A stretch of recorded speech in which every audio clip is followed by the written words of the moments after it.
Hi guys, my name is Christine and I'm a dating, relationship and personal development coach. And today I'm talking about why we should expect less of love. Okay, so the first point that I want to get into is a relationship is not going to solve your problems. Now, I feel like sometimes we falsely believe this, especially if you grew up watching a lot of movies and things like that. You think like, oh yeah, when I get into the perfect relationship, everything is just going to fall into place and we're going to ride off into the sunset and everything's going to be amazing, right? But that's not the reality of it. You know, getting into that relationship is actually just the beginning, right? There's a whole life then that you guys need to get through together, right? And and because you're feeling lonely, yeah, maybe it may solve any loneliness problems that you're having, but it's not going to solve all of your problems. It's not going to solve your life. It's not going to, it may enhance your life, but it's not going to make, it's not going to make everything bad go away, right? And sometimes you sometimes see this in movies and stuff where it looks like, all that person needs is the perfect relationship and everything's going to be fine, and then they find that person and everything's amazing and everything just seems to work out fine. But life and love is not like that, and we should not expect that. We should not put that amount of pressure on someone else, right? Because I know it's a cliche saying, but the only person who can make you happy is you, right? And you should not put that expectation on someone else, because guess what? They're going to fail at some point. They're going to disappoint you by accident, right? Most of the time, right? If they upset you on purpose, then maybe that's not really the best person for you. But if, people are going to disappoint you because your partner is only human. They're just as human as you are, right? So it's not a good idea to put so much importance on them making you happy, because one day they're going to be in a bad mood. One day they may make a snide remark. One day they may fall out of love with you, right? And you split up, right? And when that kind of thing happens, if your whole world is your relationship, you're going to crumble. You're going to fall apart, which is why you need to work on yourself first, right? And you need to work on making yourself happy first, instead of expecting a relationship to come and solve all your problems. It's just a very naive and silly thing to do. Right? You should be you should be a complete person to begin with, and not expecting another half of you to come and solve everything, or expecting your partner to solve everything for you, right? It's just a really naive and immature way to look at love, and it's not something that you should be expecting of love, right? You should expect a lot less of it, because what you got to realize is that your partner is another human being too, who has flaws, has faults, and they're going to mess up and they're going to hurt you at some point. They're going to upset you, right? It may not be a dramatic kind of hurt. It might not be the end of the relationship kind of hurt, but they're still going to hurt you in some way, because you can't help but have that when you're in a relationship with someone that you love and you care about. You can't help but sometimes get a little bit annoyed at them, have arguments. You can't help but feel upset sometimes, or it's just one of those things that happens when you're living together with someone 24/7. It's just something that's going to happen. Okay, so the next point that I want to make is that love is not like the movies, right? And this is one of those things that confuses a lot of people when they get into the dating world. I know it did for me, because I grew up on Disney movies. My mum used to watch a lot of like romantic comedies and things, and I thought that, oh yeah, if I was just like really nice to a girl, and if I told her how much I cared about her, if I told her how much I was in love with her, then oh yeah, she would just want to be with me, because she'll see how great I am, and she'll just see how much I love her and care about her, right? But the reality is that attraction isn't a choice. So even if you really have these strong, amazing feelings towards someone that you really care about, that doesn't necessarily mean that they're going to reciprocate, because they can't decide, because they have no choice over who they're attracted to. So if they're attracted to you, then yeah, then maybe they'll reciprocate. But if they're not attracted to you, there's no amount of you loving them and wanting them is going to make them want you, because they're just not attracted to you. We all have these guidance, like it's almost like a guidance system, like a compass, right? And it shows us who we're attracted to. So like you might notice this when you first start a new job, or you go into a new classroom, if you go to school or something, right? And you might be instantly drawn to just one guy or one girl and think, oh yeah, they're amazing, when there's like, I don't know, like 30 other women or 30 other guys in the room, right? But there's that one who just sticks out, right?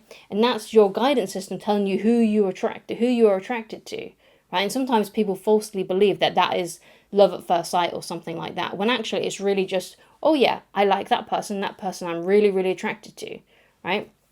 But what you got to understand is that when you have that, that doesn't necessarily mean that they feel the same way about you, okay? Right? That's why you shouldn't believe in love at first sight, or because sometimes, well, to be fair, love at first sight sometimes can work out if the other person feels the same way, but usually it doesn't work out that way. Every experience that I've had where I've like that, where I've saw a woman across the room and thought she was gorgeous, nothing ever happened with that. I've never had that love at first sight experience. I'm sure it's there. I'm sure that you can have that. But it's not love at first sight anyway. It's attraction at first sight, right? Because you don't know who that person is. You really don't, right? You can't just love someone and unconditionally straight away. Like the love I have for my wife is way different now than it was when I first met her. Completely, right? You can't just love someone straight away. You're only attracted to them and have infatuation at first sight, right? And when it comes to things like the one, right? Yeah, I do believe that there will be the one person that you can spend the rest of your life with, the one person that you pick to spend the rest of your life with. But there are many potential people out there who could be that one for you, right? There are many potential, people who you can be compatible with to live a really happy life with, right? So I don't believe in the one and things like that. But I do believe that there is the one that you will spend your life with, right? You see. Because there's a difference, right? And that's why sometimes the movies kind of mess us up a bit, because we're expecting these things. We're expecting that, yeah, I'm going to see them across the room and everything's going to be amazing. And then you get confused if they don't feel the same way about you, because you're like, yeah, but the movies, the movie said that would happen. The movie said I would see them across the room and I'll be really attracted to them and want them, and they would feel the same way about me. And then you start to get this like confusion over love, but it's all because you've been lied to by fiction, right? And that's what you got to realize about, like romantic movies and things. It's fiction. It truly is fiction, okay? And it's a romanticized version of the truth, okay? So another point I want to make is you can find the right person for you. So even though you should expect less of love, it doesn't mean that you should lower your standards and just find anyone, right? You can find the person who is right for you. So what I say to people is, you need to get a good idea of what your deal breakers are, what you would ultimately love to have in a relationship, what you would like your partner to look like. Get really clear on those things, and then go out into the world and try and find that person by going on dating apps or by going to places that you enjoy, because perhaps maybe you're not a fan of, dating apps, which is fine. But if that's the case, then you need to go to places where you'll find like-minded people.